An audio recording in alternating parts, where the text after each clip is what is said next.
Welcome to the show, everyone. I'm Derek Mendoza, and I'm joined as always by your professor, Heather Murphy. Today, we are diving deep into the upper respiratory tract. And Heather, I have to confess, back when I was a new nurse in the El Paso ER, I used to think of upper respiratory issues as, the simple stuff, the runny noses, the minor sinus headaches. But a couple of severe trauma cases quickly taught me that the upper airway is actually a high-stakes danger zone. Oh, absolutely, Derek. After 30 years in nursing and now teaching our BSN students at South University in Virginia Beach, I always tell them the upper airway is your patient's life support pipeline. If that pipeline collapses, nothing else matters. Let's start with the basics of that pipeline's anatomy. The structural division of the upper respiratory tract includes the nose, mouth, pharynx, which we break down into nasopharynx, oropharynx, and laryngopharynx, then the epiglottis, the larynx, and the trachea. And that nose isn't just for smelling or holding up your glasses. It warms, cleanses, and humidifies the air before it ever touches the lungs. Now, when we talk about breathing mechanics, there is a fundamental difference in how we move that air. Inspiration is an active process.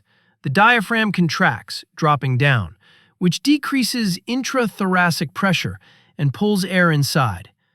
But expiration? Under normal, healthy circumstances, expiration is completely passive. It relies entirely on the elastic recoil of the lungs.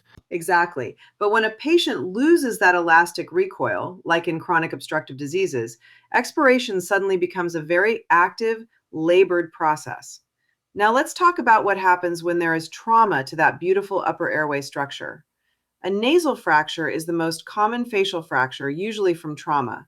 And as a nurse, your immediate priority is maintaining a patent airway. But there's a hidden complication we have to watch for, especially with complex fractures: meningeal tears leading to a cerebrospinal fluid leak, or CSF. Oh man, the classic CSF leak. I still remember a patient who came into my ER after a motor vehicle accident. He had periorbital ecchymosis, those classic raccoon eyes, which should immediately make you suspect a basilar skull fracture. He kept complaining of this constant, watery, salty-tasting run out of his nose. The raccoon eyes are a massive red flag, and that clear or pink-tinged nasal drainage is highly suspicious. Now, Derek, how did you check that drainage in the ER? Because there is a very common clinical misconception about using bedside glucose test strips for this. Yes, I am so glad you brought that up, Heather, because the old school of thought was to just drop some drainage on a bedside glucometer strip. But here is the clinical reality. Blood or even normal nasal secretions can contain enough glucose to give you a false positive. So, while you might see a halo sign on a gauze pad where the blood clusters in the center and a clear ring of CSF expands outward, the absolute gold standard is laboratory confirmation. You have to send that fluid to the lab for a specific beta-2 transferrin assay. It is way more accurate than a simple glucose dipstick. That is a golden NCLEX tip right there. Do not rely on bedside glucose testing alone for a CSF leak. Now, if we are talking prioritization, an airway obstruction is the ultimate medical emergency. The brain can only survive 3 to 5 minutes without oxygen before permanent damage or death occurs. You have to recognize the signs of a partial or complete airway obstruction immediately. And those signs are unmistakable once you've seen them. We're talking choking, restlessness, tachycardia, nasal flaring, and the use of accessory muscles, like suprasternal and intercostal retractions, where the skin is sucking in around the ribs. But the sound that still makes my hair stand on end is stridor. It's that high-pitched, squeaking vibration on inspiration. Stridor means the airway is narrowed to a pinhole. If you hear that or see cyanosis and a sudden change in level of consciousness, you do not wait, you act. Whether that means the Heimlich maneuver, preparing for emergency endotracheal intubation, a tracheostomy, or even an emergency cricothyroidectomy, airway is always number one. Now, let's step down from the high trauma emergencies and look at a group of conditions that every nurse will encounter on a daily basis: the Itis family. Let's start with allergic rhinitis versus the common cold.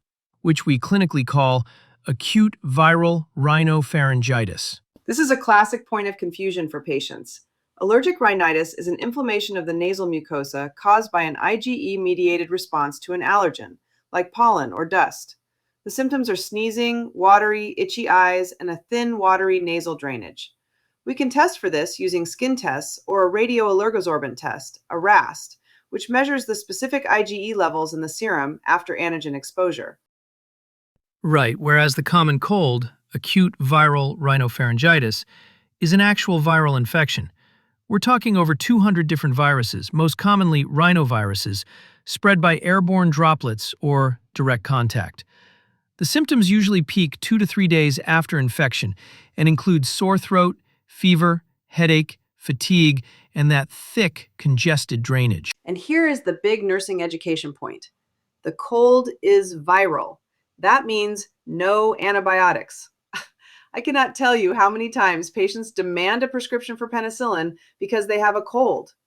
We have to teach them that antibiotics will not work against a virus and only contribute to resistance. Treatment is strictly supportive. Rest, hydration, warm saltwater gargles, and maybe some over-the-counter decongestants. Exactly. But what if it isn't just a cold? What if it's acute sinusitis? This is where the sinus mucosa becomes so inflamed that it blocks the normal drainage pathways, leading to a backup of secretions. You suspect sinusitis if those nasal symptoms do not improve after a week, or if they actually get worse. Yes, the clinical presentation is different. With acute sinusitis, patients complain of severe facial pain or pressure, purulent nasal drainage, fever, malaise, and even halitosis, bad breath from the stagnant mucus. If it lasts longer than 12 weeks, we classify it as chronic sinusitis, which is often associated with dental infections or allergies and affects 50% of patients with asthma. You know, I had chronic sinusitis once during my early years of teaching, and I completely lost my voice. Which brings us to laryngitis.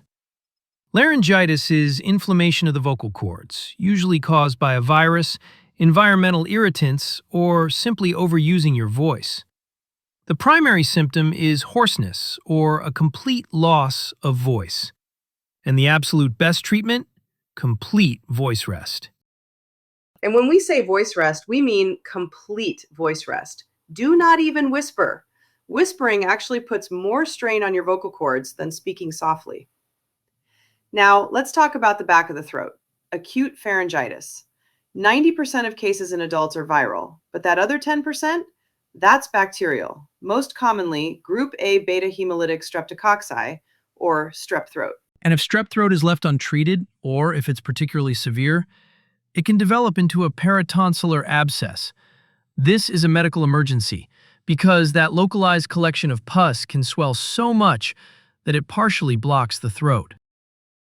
Oh, the peritonsillar abscess is incredibly painful. The patient will have a high fever, chills, a muffled hot potato voice, and massive difficulty swallowing.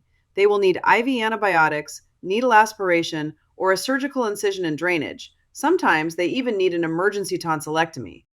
And if they do go to surgery for a tonsillectomy, there is one classic nursing assessment that you must know for the NCLEX and clinical practice. Monitoring for frequent swallowing. Yes! Frequent swallowing in a post-op tonsillectomy patient is the #1 sign of active bleeding or hemorrhage from the surgical site. The patient is quietly swallowing the blood. If you see this, you do not wait. You assess their airway, check for bleeding, and notify the surgeon immediately. Also, remember, do not give them any fluids until their gag reflex has fully returned. Speaking of bleeding in the upper airway, let's talk about epistaxis, a fancy medical term for a nosebleed. Now, growing up in the dry heat of West Texas, I got nosebleeds all the time. And back then, my parents would tell me to tilt my head back and pinch the bridge of my nose. But as a nurse, I now know that is exactly what you should not do. Oh, the classic head tilt. That is a major aspiration hazard. If you tilt your head back, all that blood just runs down your pharynx into your stomach, which causes severe nausea and vomiting, or worse, goes into your lungs. The proper first aid for epistaxis is to sit the patient in a high Fowler's position, have them lean forward slightly, and apply direct continuous pressure by pinching the soft outer portion of the nose for 5 to 15 minutes. Ice can help as well. And tell them, do not blow your nose. Exactly. Keep that head forward. Now, moving on to another seasonal beast, influenza. The flu is highly contagious and carries significant morbidity and mortality, especially during the peak months of December to February. Influenza type A is the most virulent and common. What makes it so tricky is the transmission window. An infected person can shed the virus one day before they even show symptoms and keep spreading it for 5 to 7 days after. And prevention is our best weapon. We recommend the annual vaccine for everyone over 6 months of age. For our clinical practice, we have to know our vaccine types. We have the standard quadrivalent inactivated influenza vaccine, or QIV, which is an IM injection approved for ages 6 months and older. But we also have the live attenuated influenza vaccine, which is a nasal spray. This one is only for healthy, non-pregnant individuals aged 2 to 49. And don't forget the recombinant influenza vaccine, which is egg-free and recommended for adults 18 and older, especially those over 65, because it contains 3 times the antigen to provoke a stronger immune response. Now, if a patient does catch the flu, and we want to start them on antivirals like oseltamivir, there is a very strict therapeutic window.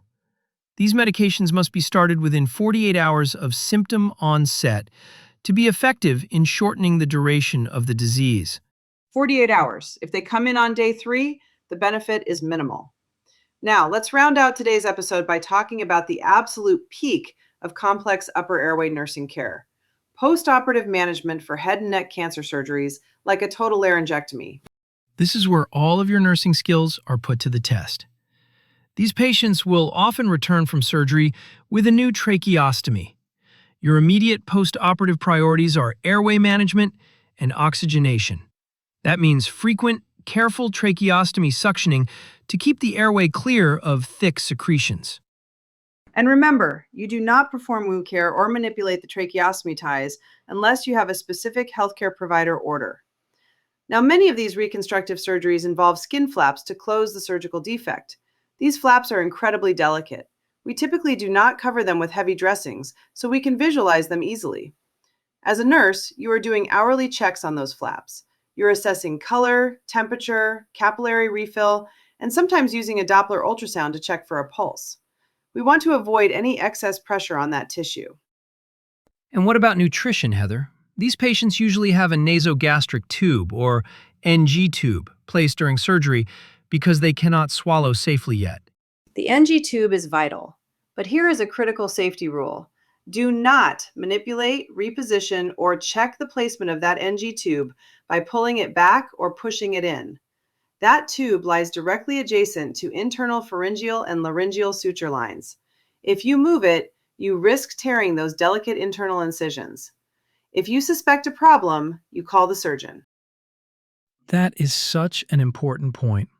It really shows how every single nursing action, from how we position a patient's head during a nosebleed to how we handle an NG tube after major surgery, has a direct, profound impact on their airway and recovery. It really does, Derek. It all comes back to protecting that pipeline. Well, that is all the time we have for today's episode. Thank you so much for joining us, and to all our South University students out there, keep studying hard, stay curious, and we'll see you next time. Take care, everyone. Happy studying.